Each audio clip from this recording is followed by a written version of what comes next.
Hello everyone, welcome back to this channel. In this video, I will show you the easy and clear steps on how to delete Amazon shopping wishlist on computer. So how to delete Amazon shopping wishlist on computer? Make sure you keep watching this video until the end.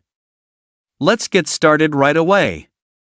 Firstly, just go to the Amazon application on your computer or laptop browser. And this is the initial display on Amazon Shopping. Next, just point the cursor to the upper left corner of the screen. Here there are several menus. And tap the Account and List menu here.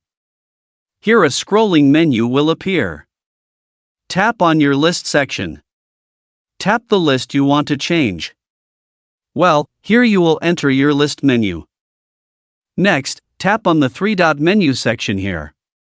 And two menu options will appear. Tap the Manage List menu. And a menu like this will appear. Scroll down. At the bottom itself. Here you have the Delete button. If you press Delete here, all the wishlist data you created will be deleted. So that's it, tutorial how to delete Amazon shopping wishlist on computer. Thank you for watching. I hope this video is useful. See you in the next video.